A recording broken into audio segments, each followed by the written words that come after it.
Welcome, everyone, to the Healing Art of Being You podcast. Today, we have a very special friend, listener, client, and just a wonderful human here with us to share some of her stories of her life as she has grown in her own journey of self-discovery, self-love, and moved through different phases of her life, being a mother, being a woman, and being a human. So welcome, Amber. We are so excited to have you.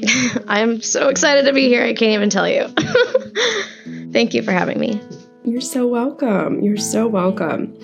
Why don't we get started with telling us just a little bit about you and your family and kind of where you were when you first found this podcast and found this connection in the first phase of that evolution.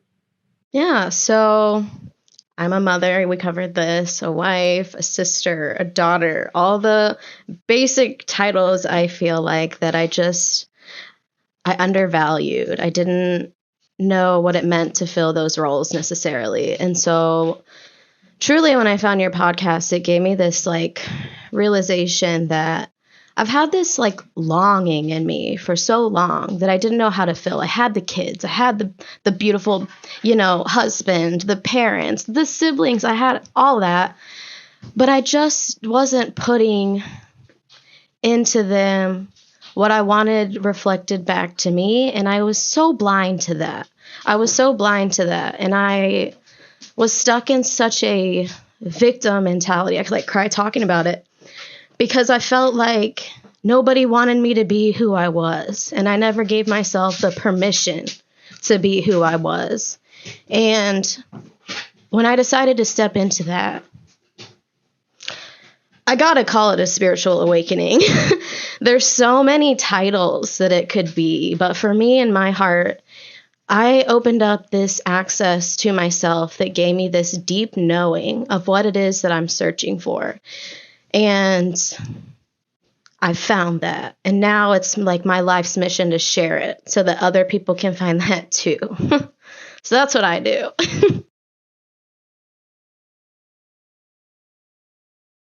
Can you talk to us a little bit about, before you had this awakening, what might be some specifics that help you kind of clue into the fact that maybe you weren't being who you felt you were meant to be? I've got to take you to my ugly because I had this side of me that tried to control everything. And it wasn't even just about me. It was about trying to control other people to get them to see me in the way that I wanted to be seen, but I just didn't know how I wanted to be seen yet. And so it would be just the moments of total, what I call burnout exhaustion, and having to live a life in that realm of existence. And I felt like I just wasn't producing anything usable, anything worthy. And it would take the arguments and the just not seeing the beauty in the world and in my surroundings. And it really just put me in this box, in this really calcified encasing. And the crazy thing is, nobody would ever know that. If they were looking at my life from the outside, nobody would have ever known that. And that's what I think is so incredible about my journey personally, is that I freaking kept that shit in, man. And I didn't know how to release that. And I think it was that permission to give that to myself that was what rocked it all. And I let myself dabble in the things that intrigued me. And I didn't label things as inherently good or inherently bad, because everything just is. It's all energy that swirls around itself, and we get to transmute that into whatever we want it to be. And that took me almost 30 years to learn. And I want to speed that up for people if I can, because you don't have to live in that calcification. Yeah. Beautiful. Beautiful. So one of the first things that I remember, the first session that we did together, we talked a lot about your experience and the differences between how you were able to be present and there for yourself when it came to your delivery and the process of, breastfeeding and raising your children. Can we talk a little bit about that? Can you tell us the story of Elias and Ezra and kind of the different phases that you went through there? Yes, I can. Bear with me because it might be a long one, but I'm here for it. So I'm going to dial it all the way back as close to the beginning as I can because I feel like it's juicy. It's juicy. So my first baby, he's now over 2. He turned 2 in June, which blows my mind. I think at the beginning of the journey into motherhood for me was realizing truly that I have this, oh man, this is so far to the beginning. So I have this inner child in me that started speaking to me. And she told me, something's not right here. And I just broke this down to a friend of mine, and this is the best that I can explain it. I feel like I was pregnant in the 4D before I decided to be pregnant in the 3D.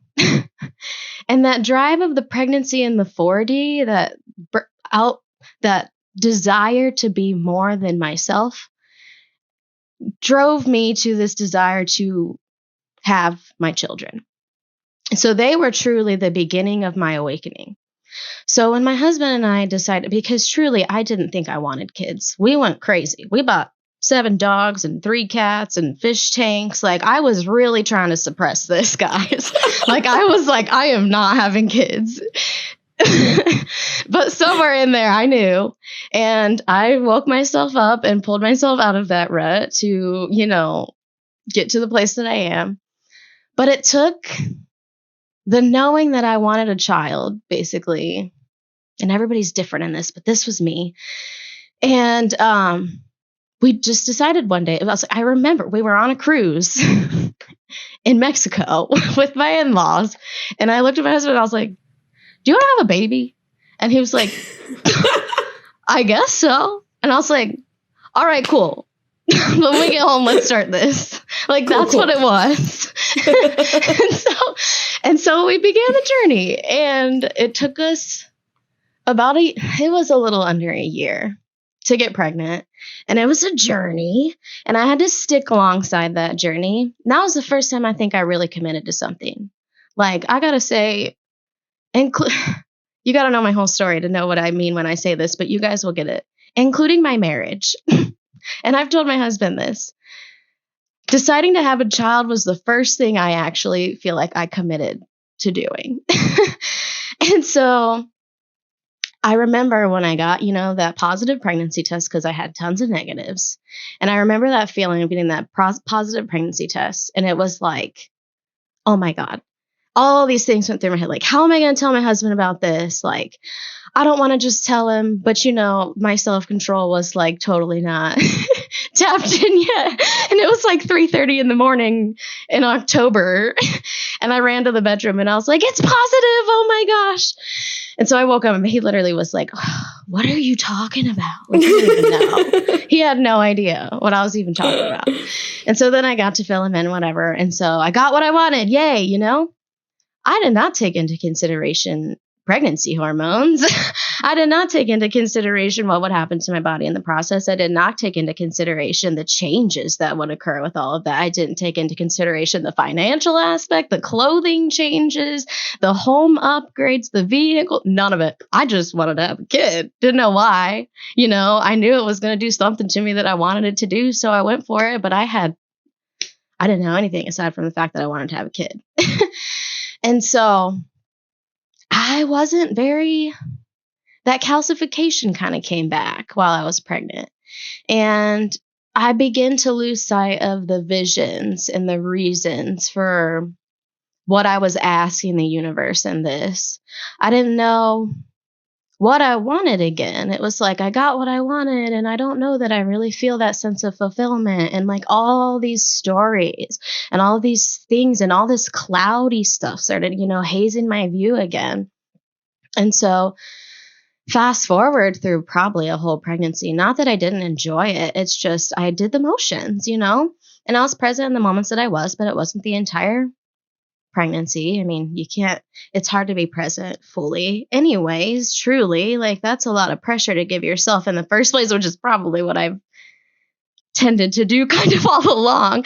But it's just, we were getting nearer to the end and nearer to the end, and the nursery's coming together and the vision's back, and I'm like, I'm ready for this baby to be born. I'm excited for this baby to be born. And then we're getting close to the due date, and we get the maternity pictures, and we get all the things.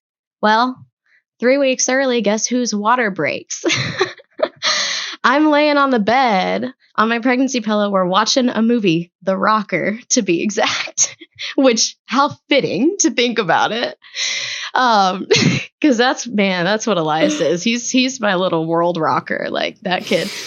But they say that babies don't want to come out of the womb in a lot of cases. And in my instance, my firstborn was like, I'm ready. I'm ready for this. Let me out. Yeah. And,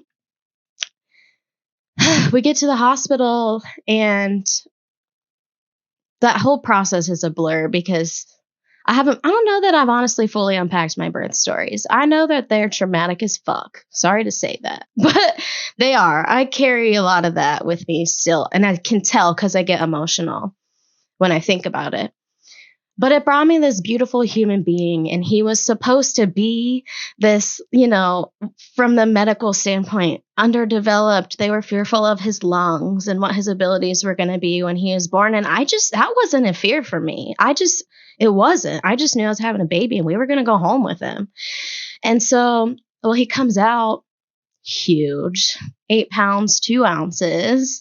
Couldn't even get him out vaginally. They had to put me into an emergency C-section for him to come out, but he was coming. And so, we saw his head coming out and everything before we had to go into the operating room. But he made his presence known, and he was a strong crier, and he had no lung issues.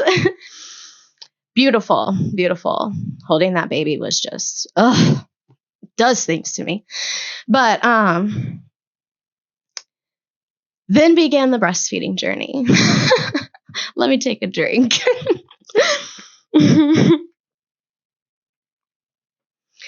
I knew that was important to me. Again, I don't know why, because a fed child is a happy child. And I also want to preface this by saying, regardless of how you can feed your child and how you choose to feed your child, a fed child is a healthy child. And that is so important to remember. But I didn't have that bit of knowledge when I was going into my breastfeeding journey, because there's a lot of pressure on that. And I felt that pressure to breastfeed, and I'd have been damned if I wasn't successful in it. And boy, my mentality and that stubbornness has served me so well over my lifetime. But he wouldn't latch. I could not get him to latch. And I had the lactation consultants in the room. They came in every, hour or whatever, all throughout the night, trying to help me get this baby to latch. And we did the nipple shields, and we did the syringes, and we did the syringes hooked up to the nipple shield to try to make the baby think that he was latching onto the nipple. And we did so many things. And I was like, well, I'm going to make this work. How do I make this work? And my brain was just like, okay, if we're going to produce, we've got to pump.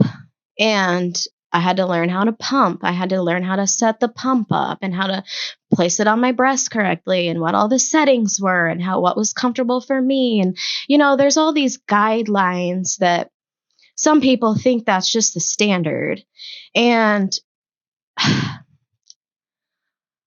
I could have fallen into that so easily. And that's why I'm so thankful that my stubborn energies in me were like, no, we're going to figure this out. Because even though I was guided in that path, I felt very alone in it. And I had to just figure things out. My time was cut a little bit shorter than I thought it was going to be. And I had all this stuff just put on me kind of I just didn't feel prepared, I suppose. I just knew what I wanted and knew that I wanted to get it done. And so I just gathered myself in the best way that I could. And that was just, I'm going to pump through it. I'm going to get the apps. I'm going to set the timers. I'm going to do all the things to make sure that my body does what it needs to do. And those were the standards that society had set to breastfeeding. And I thought that those were facts. And instead of listening to my body in my pumping journey and recognizing like, oh, my breasts are feeling a little full, maybe I should pump. It was like, okay, it's been 2 hours. It's time to pump. And I became the largest overproducer that I personally have ever met. And I didn't know I was overproducing. I didn't know that I was asking my body to do more than it was supposed to be able to do. And so I just stuck with that pattern for as long as I could do it until I basically had just like a breaking point.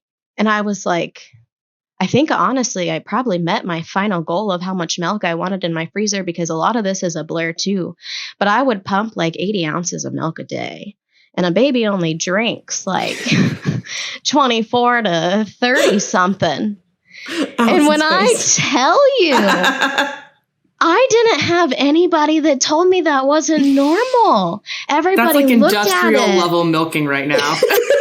Girl, I'm telling you, people looked at that, and all the times that I got told, oh, I wish I could do that. Do you know how big of a blessing that is? Your baby's so well fed. And I'm looking at this like tits out to here, like, how is this a blessing? Like, I don't understand.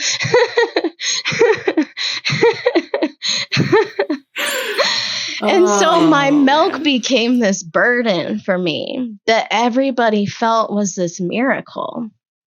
And looking back at that, I'm like, oh, poor little breastfeeding Amber. Like, that was a miracle, but like, sweet child, you did not have to do that to yourself.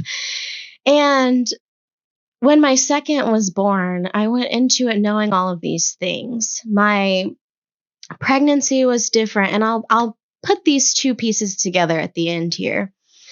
But when I became pregnant, it was like, we decided to have our second child. I'm telling you, like, first go positive pregnancy test. It was like, okay, we thought we had time to prepare this go around because we thought it would take a minute. Like, nope. I wanted a baby. I got a baby. Okay, cool. Got it. I didn't have, like, with my first, I had the morning sickness. I had all the things. It was just, it was a yucky pregnancy. Beautiful. Glad it happened. Yucky pregnancy. Second, it was a breeze. Like, I was also raising a toddler at the time, so I had some distractions. But I don't remember. That pregnancy went so fast because it was so easy. And then guess what? 4 weeks early, guess who arrives? My second. Guess what the weather conditions were. Do you guys happen to remember in December when it was like a level 3 snow emergency and like all the roads were closed down and like even emergency vehicles like were not moving? My second was like, all right, mama. Like, I gave it to you easy every other way, but I'm coming. And so I was like, okay. So I had to line up transportation. I had to figure out how to get there because also my husband and I had the flu when I went into labor. It was Christmas Eve. And I genuinely believe I went into labor from like dehydration because I was like counting. I had vomited like 8 times and was like having contractions. It was a mess. So I ended up going into the hospital. My dad, bless his heart, drove me there because my husband couldn't. And so my dad came and picked me up, drove me all the way to Marysville, which on a good day is about, from here, a 45-minute drive probably. So given, the level 3 snow emergency and all that, my dad's driving me, who's like 15 minutes out of the way from the hospital, to my house, come pick me up, going there. It took us like 2 hours to get to the hospital. So we get to the hospital, having contractions, like 2 minutes apart, I mind you. And the nurse, the triage nurse, Jamie, I love her.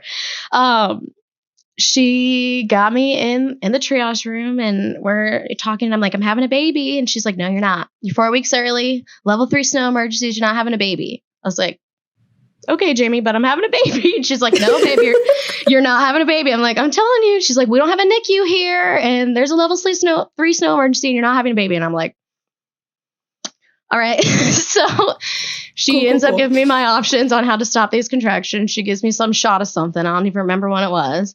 And she got me to calm down. And she was like, all right, we're going to send you back home. I was like,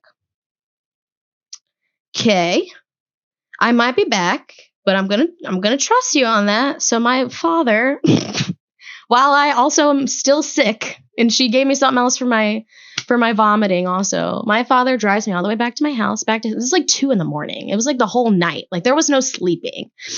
So my dad gets me home. I go back to bed. I wake up 2 hours later, contractions. I was like, yeah, I thought so. So I call my dad again because my husband's still vomiting and shitting himself. Like this was my labor story. So my dad, I was like, hey dad, I got to go back to the hospital. He's on his way. So he comes over, gets me up, same routine. We're going to the hospital. I'm telling my dad's like, so are we really having a baby? I'm like, yes, dad. I tried to tell Jamie the first time, but she wanted to give me this shot to stop things. But yes, I'm having this baby. And so we go back there and she was like, we don't have a NICU. Why are you here? And I was like, well, I'm here. I don't know. It's where I'm supposed to be. It's where I delivered my first. I don't know. Like, you're the closest. I trust you guys. And she's like, okay, we need to get you somewhere with a NICU. If you're having a baby, you're 4 weeks early, you need a NICU. I knew I didn't need a NICU, but they were trying to line up emergency transportation and all this. And I was like, nothing. They were down to trying to give me a freaking helicopter, you guys. They were trying to put me in a helicopter to get me to OSU. That's how much they thought I was going to need a NICU. And I was like, I don't need a NICU. So literally it took one of the doctors, the doctor in there, to be like, you got a couple options. I can't give you these options. They're not true options, but you could leave against medical advice and go to the hospital. And I was like, that's not an option, but that is an option, I guess. So I guess we're going to go to OSU. Because they couldn't get me there. There was no way to get me there. They could not get me there. Yeah. And choppers so don't fly in stage 3. Nothing happens in stage. They tried to call like the fire department. I'm telling you guys, any way they could to hook me up, they tried and it was not happening. So my dad's like, I guess I'm driving you to OSU. I'm like, I guess so. I waddled my way out of there with contractions 2 minutes apart, just praying to God I was going to make it to OSU. Because they were so sure I was going to have a child with underdevelopment issues. Anyways, I make it to OSU. Long story, not really short, but a little summed up here. We get to OSU and they end up, what even happened at OSU, to be honest with you? They want to know my birth plan. That's what they want. They want to know my birth plan. And I'm like, well, I would like to have a C-section, but I also have been approved for, a vaginal birth after C-section. But there's been a lot of stress tonight, so I think I'd like a C-section. And they're like, why? I just got met with a lot of yuck from that I didn't like. And I started getting just really stern and I was like, I want a C-section. And again, to long story short that I have to summarize here, I ended up having a vaginal birth. And I'm grateful for that, but I wasn't then. And this also plays into a lot of things here. And there was a lot of growth for me in my actual births here. But everything went the way that I needed it to go in both scenarios. And I got to say that was the one thing in my birth experience with my youngest, that my birth didn't go how I wanted it to go, but everything around it did. And after he was born 4 weeks early, beautifully healthy child, 7 pounds, 11 ounces, I believe. Huge, no issues, didn't even need the NICU. He knew that. That's why he was ready to come out. And same thing. He wouldn't latch. I couldn't get him to latch. And I had to do blood transfusions and iron infusions and all this stuff after he was born because I did hemorrhage quite a bit. And there was, again, a lot of trauma in that experience for me. But really, he wouldn't latch. And I was like, that's cool. I got this. I brought my little trusty pump, Actually, I didn't have her. I had to use the hospital pump. I did have to learn that. But once I got home, I knew my pump that I had used, And I was like, I'm going to just listen to myself this time. And if I feel like I need to pump, I'm going to pump. But I'm not going to put that pressure behind, like, it's got to be breast milk 100% of the time. He's going to get what he gets, and he's going to be thankful for it. And so am I. And that's what happened. I didn't put any timers to it at all. He was born in December. I pumped until April, and I got him on breast milk until he was 9 months old. And I didn't push myself for that. And I did just transition him to formula, and it was easy. Like, I'm grateful for it. And then here's the crazier thing. And this is where I want to piece the puzzles together here, is that my oldest, he had a lot of health issues while he was breastfeeding. And this is where you can just really crack that, myth that people say that breast is best, because fed is best.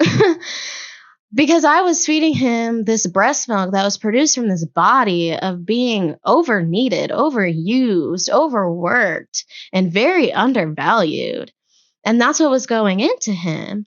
And sure, he was fed, but he wasn't fed anything of value for his actual spiritual growth and well-being.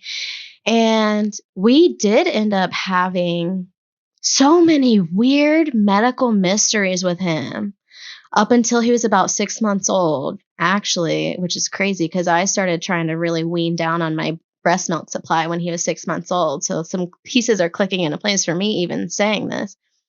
And we ended up in Children's when he was 6 months old because he had 2 viruses back to back, and it's crazy because they were just supposed to be common colds. It was pneumovirus and rhinovirus, I think is what they were. I might have said the first one wrong, but it was something along those lines. Just common colds.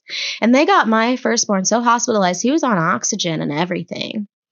And so I remember being in the hospital, and I had to be there by myself because my husband had to help take care of the dogs because we were living in an environment that we didn't have family close to us at that time. So I wasn't alone in this journey, but I felt very alone in that journey.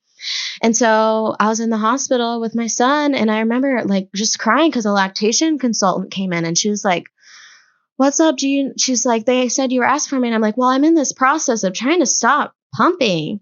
And I was getting down to a reasonable supply of a norm, 24 to 30 ounces a day was my reasonable what I had just gotten down to. And I had that lactation consultant come in, and I was like, I'm really upset because I was really trying to, wean off of my breastfeeding journey because I have enough supply at home. And I just don't know what I'm going to do. I'm in this weird limbo. And she was like, well, I ended up breaking down my whole breastfeeding journey to her and how I had been pumping such a massive amount. And she was like, honey, my heart breaks for you. She's like, how has nobody told you that that's not normal? She's like, you're one of the ones that severely slipped through the cracks. How did you? I was like, I had lactation appointments for the first 3 months, and nobody told me. Nobody told me.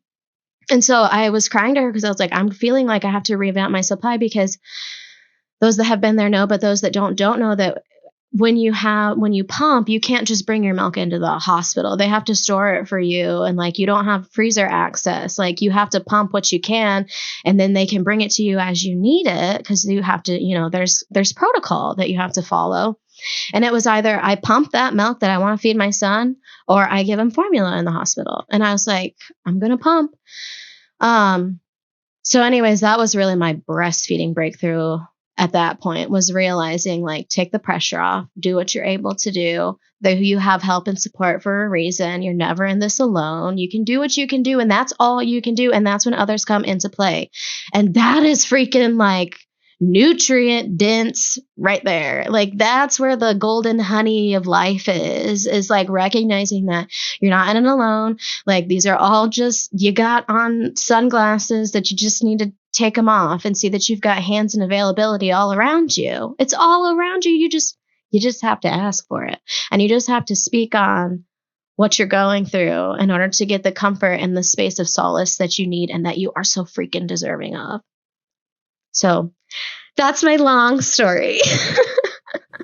I love Thank your you long so story. much for sharing. Mm-hmm. Yes. You're welcome. Allison, you're more in this world, so go ahead with your response to this because I know you have gold there.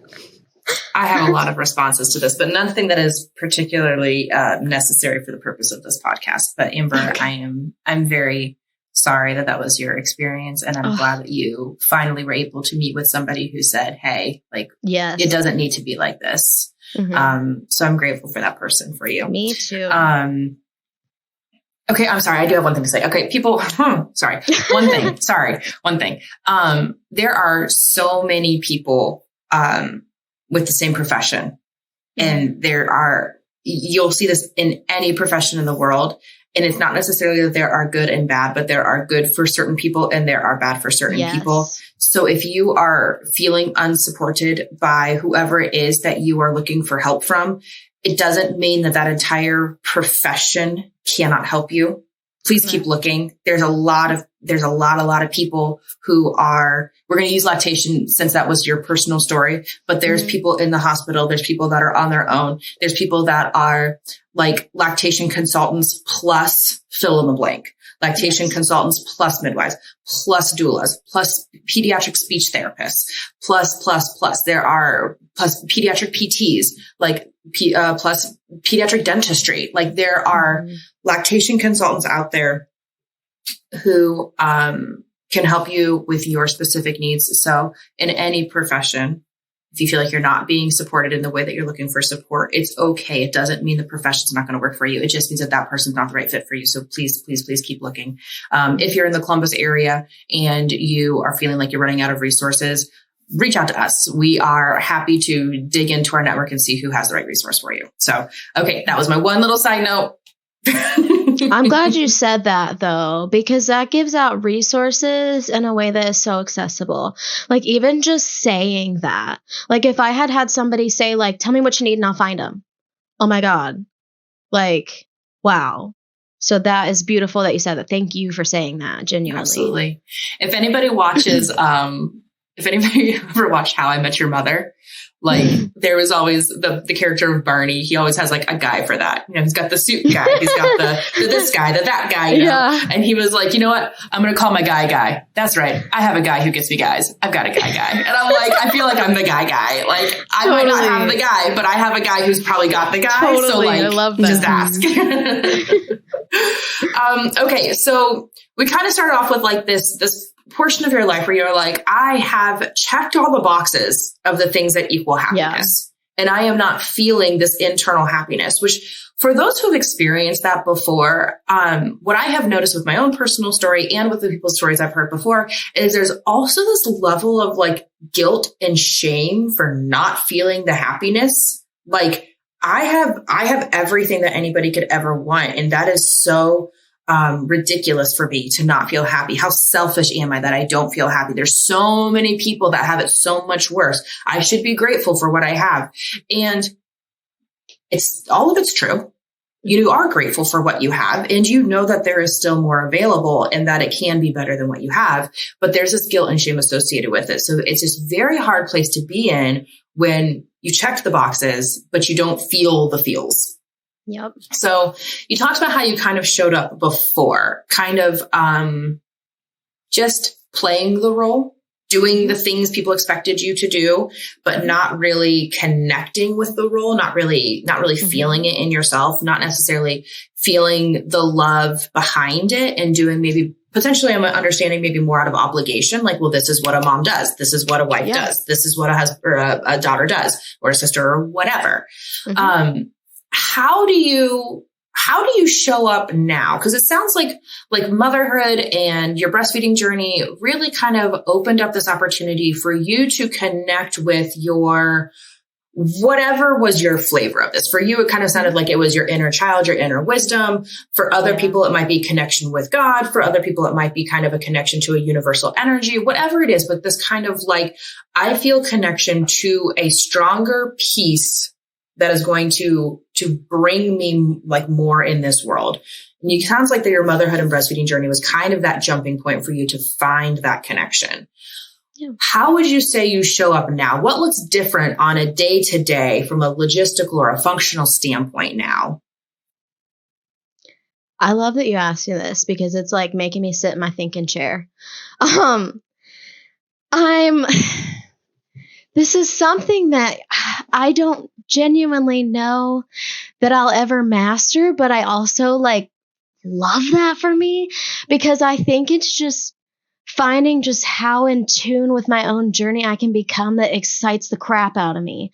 And it's like, how much joy can I find in this moment that I'm in? And like, where is it accessible to me? And like, how can I just completely, I got to start with a word that's coming to me right now. It's just deconstruction. And it's like, I'll be in a moment of like muck, and then it's like, okay, but why? I begin to ask myself these questions and like find these areas or these pathways that I could go in to find joy instead of feeling this stagnancy that I'm stuck inside of. And it's like, okay, yes, I have to pick up the toys. I don't want to pick up the toys, but okay, this is a teaching opportunity for my child. And like, I could be really silly about it. And then maybe he'll begin to be silly about it and clean up the toys too. And then maybe he'll think it's fun to clean up the toys. And like, it's kind of let myself get like a little delusional sometimes. So like a toddler's going to enjoy cleaning, but it's like, he might though. And it's like, okay, how many dinosaurs can you get? Let's throw them all in your toy box and then we'll count them as we throw them in there. And it's just like finding the ways to find like how you can charge your energetic battery instead of allowing it to fully deplete you. Because yeah, you can get the toys picked up. You can pick the toys up and you can just do it and know that they're going to get taken back out of the toy box and it's literally for nothing. Or you can do it and like really enjoy it and like have so much fun while doing it, because you're creating core memories and you're teaching your child something and you get a clean house, you know? So it's all about the mindset, I guess, and like letting go of what you are trying to achieve while also maintaining what you're trying to achieve also. And so there's just like knowing there's a duality in all existence in every corner of it, and like just choosing to dine with the duality that you feel the most home within. I really like that example. I do. Yeah. I really do. And I think that's very practical, because there are people that like you walk into the house and you're like, F this noise, I'm out. I don't want to deal with that anymore. I don't want to look at it. Yeah. I can't deal with it. We're buying dinner tonight because I can't possibly cook in this kitchen. Like, it's just, I mean, I get it. I think it's a very practical solution. And I love that it's kind of like you seem to have really integrated into your thought process, into your being, this whole like life is happening for me, not to me type of situation. So talk to me a little bit about like, because there's like the day-to-day yucks and stuff like that. But how about recently when you have been like in the crap, like in the deep yuck, grossness, what do you do to bring yourself back into your own wisdom, back into your own intuition, to reconnect to those moments of like, how can I make this fun? What does your process look like?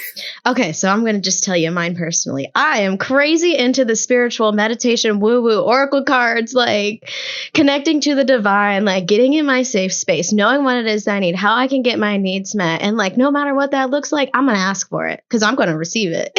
Like, it doesn't matter what I'm asking for. If I ask for it, I'm going to receive it. And it's going to be amazing. It's divinely mine. It is my right. And when I lose that mindset, my husband's like, go upstairs, sit in your Zen space, do an oracle card reading, journal, get this out of you because that's not you. And like, he'll, and I'm like, I don't want to. And then I'm like, oh, okay, no, you're right. Okay.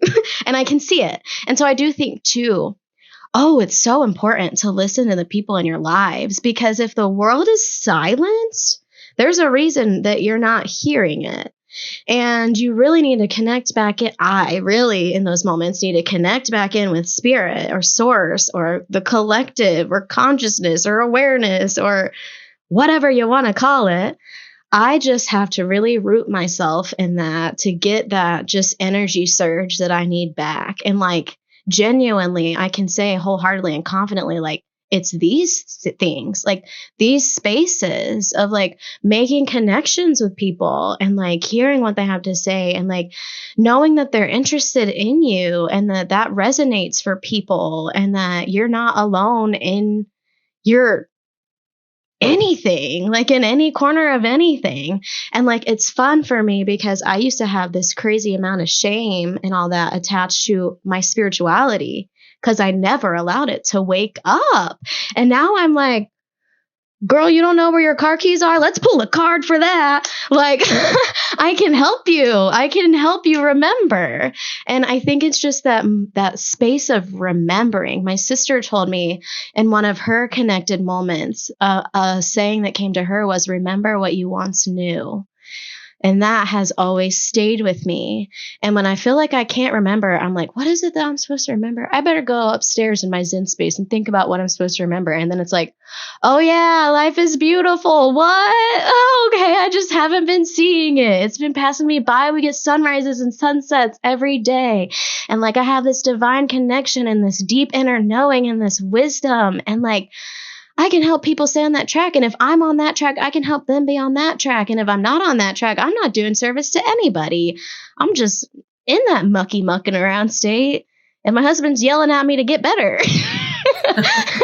I love this for you so much, because that story in itself really shows the growth that you've moved through, because that was not always the case, right? Like the dynamic between you and JT, like let's be clear, audience, for our listeners. JT is not the one that has been leading the journey on your spiritual awakening, right? He's very much been supportive and there for you, but that's been you. And so for him to be able to recognize that there is such a difference between you and how you get to show up and how you're present with your family and with everything, the stress that you feel and just your overall balance. He's like, hey sis, you need to take a break and you need to take a moment to reconnect to yourself.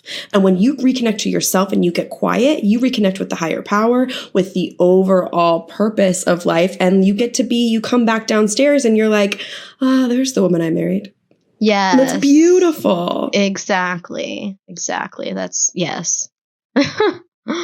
Well, so it sounds like he has kind of been a good support person and has been willing to learn along the way of what is important, how does it affect you? And he can choose to believe the same things you believe or choose not to believe the same things you believe. But what he does do is he recognizes that for you, it's very important.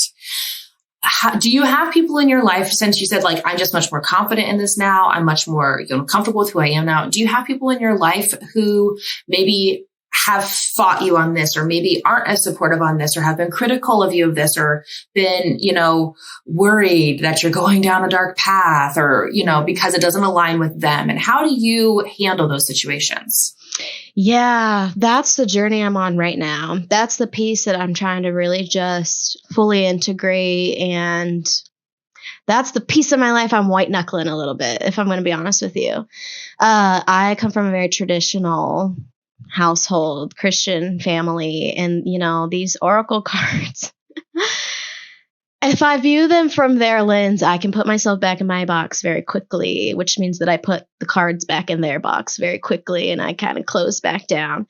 And so I think I love that you asked me this, because this is what I take from this recording moving forward, genuinely. It's just knowing that this is my piece and not everybody has to understand it. And as long as we all have our thing that gives us our peace, then that in itself is enough understanding for me. And it's like there's always two sides to every coin, but the two sides are what creates the coin. So there has to be a balance in every aspect, and you can't convince somebody to believe and feel the things that you do, but they can see that you feel them. And so if you're taking away the things that give you this joy and this power, really, to be yourself, you're not only hiding that from them, you're hiding it from yourself. And like, you don't ever have to have your light in the darkness, but if it ever is in the darkness, it's going to light it up as long as you let it, and it'll guide you through that darkness. And so, I can't wait to listen to that because saying it, I know that I need to hear it. And that's been a big piece of my journey too. I'm going to plug myself real quick, because I am a verbal processor and I do have to put things out in the open. And like Chelsea, one day in one of our sessions, you said, Amber, it's like you hold your shame like a glowing ball, like a glowing orb in your hand for the world to see. And it's like, I have to. It keeps me humbled. Like, I need that piece to know that I have my shit, and I do have to put it out there, because if I don't, like, my guilt and my shame gets so heavy that it takes me down. And so I have to put it out there to hold me accountable to be myself. And so I do have a TikTok, and it's a human named Amber, and all my dirty laundry's on it. But so is a lot of the clean clothes, and there's a lot of good stuff. And there's a lot of, it's my human. I put my human out. Like, I air my human's dirty laundry because it keeps my spiritual aspects accountable. And I think that that's just like a really beautiful thing for me to have. And I love that others get to experience it too, because yes, I have a beautiful mind, but it can be very ugly sometimes. And when I start to feel that creeping in, I'm like, I'm going to show it to you. I have to show it to you. Someone has to see it. Because if you don't, I'm going to keep it in the closet, and I'm going to keep it in the dark, and I'm going to snuff myself out. And so absolutely. You were hiding from yourself. So severely. You were getting in these places where you would find the root of it. You'd find that shame, and then you would get stuck in the stories that you tell yourself to keep it down, to keep it under, and not necessarily. I'm trying to move away from the self-sabotage language, but the self-protection, right? Like you were getting into these habits of self-protection, and so it became this really therapeutic, cathartic release for you to share your real stories, your real humanness with others. And part of your journey has been allowing that to be something that didn't, like, the action of it didn't make you feel shameful. Right? That it was like in my control. Yes. There was a power in you sharing the pieces of you that normally you would have hidden away in the closet, even from yourself. And as you were sharing it with others, you were able to see how it physically transmuted into power, into this awareness and this presence for you, so that you could go on and be the highest and best version of yourself, and allow that connection within yourself and within others. And it's just been such a beautiful journey and transformation to witness. So I love it. And I'm glad that you plugged yourself. We would have had you do it at the end anyways, but it's been very therapeutic and cathartic for you. And I think that that's wonderful. And, when we talk about social media, right, like a lot of it is what you choose to consume. And you have taken this platform and allowed it to be something that has not only been supportive for you, but helped you get into the place where you're able to support others and use it for good. And I think that that's beautiful and so wonderful. Yeah. And me finding how, like, in me seeing myself, I'm seeing other people. And I think that is like, I'm so glad to be able to see myself, but I'm so glad to be able to see other people. Like, you said that so well. Yeah. Well, I love about that whole thing is the fact that you kind of stumbled on this, like, this is how I need to process. Like, I need to put it out there. That is how I can gain clarity. That's how I can feel better about things.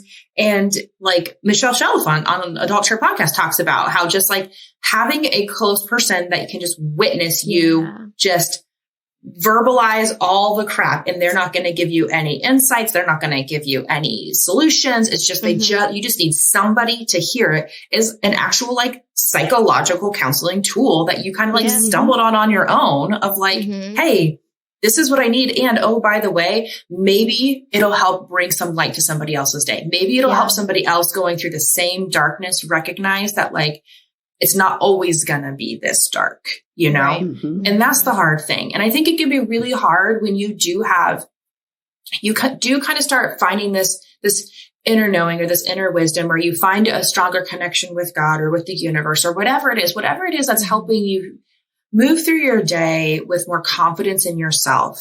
And you start feeling that ability to be yourself more publicly. And then now all of a sudden, this version of yourself is not aligning with this version of you that other people have. And it can be really, really hard.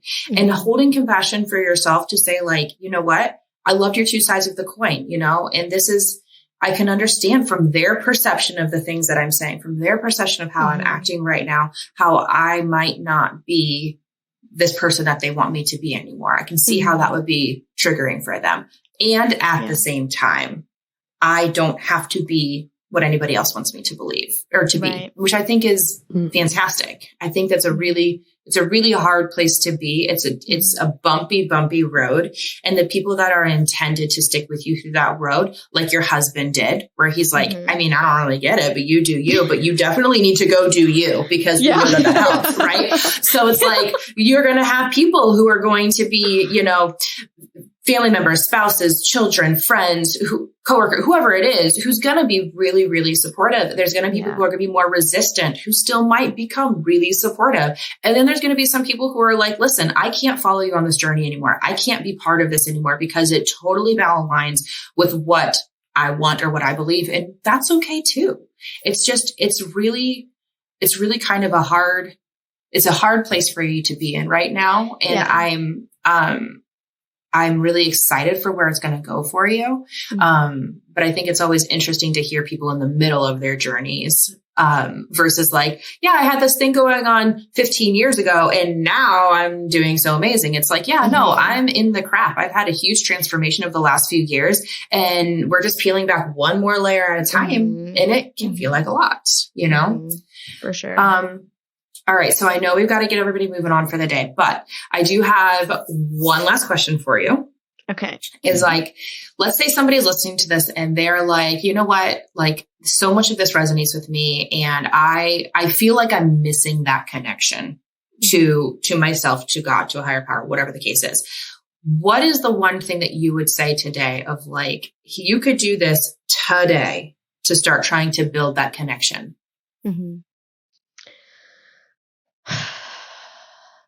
What's that thing that lights you up inside? What is that thing that no matter where you were or have been or are, you think of that thing and it's like, oh, I can breathe again. Find that thing because that is who you are, regardless of if you realize it or not. That thing is what literally gives you that breath of life. And if you can begin to appreciate it for what it is and how accessible it is, regardless of where you are in any moment, and like you think of that thing and it's like, oh, life is great again. Pursue it any way possible. Any way possible. Again, Allison's your guy's guy. Sorry to put you out there, but if you need a guy's guy in that, find your connection. Like, just find your connection. Find your guy's guy. Be your guy's guy. Just like the thing that you, this is intense, but the thing that you would give your life for and be like, my life was well lived. I'm good to go. That's your thing. That's your thing. Find it, use it, utilize it, make it accessible, promote it, scream it from the rooftops. Like, don't hold on to anything else except for that. And then that's going to be what you have. I love that. Thank you for sharing. I love it. It's beautiful. Chelsea, do you have a last question? Oh, man. You know, I feel like this journey for you has been just so wonderful. And I think if you could give moms or women or humans any mantra or, you know, saying of support or anything to tell themselves when they get to those moments of overwhelm and they're like ready to lose their mind because the house is disgusting, the kitchen's overflowing with trash and dishes and the kids are screaming, and what is the one thing that can cut through all of that bullshit for you and bring you back to yourself to remember, like, okay, hold on a second. Is this the experience I want to have? What is the thing? The saying the whole time you were talking that just would not stop screaming in my mind was, home is where the heart is. How you're feeling in your body. You got to really remove. Sometimes for me, I have to really remove my spiritual side from my 3D body side and be like, what's my body feeling? Oh my gosh, I'm stressed. I'm overwhelmed. I am angry. I don't want to be here. I don't want to do this. Feel into that for a second and let yourself feel into that and like let yourself have that breakdown, because after the breakdown comes the breakthrough. And then you can realize, like, okay, this is what my sight is on. And then just collect it all.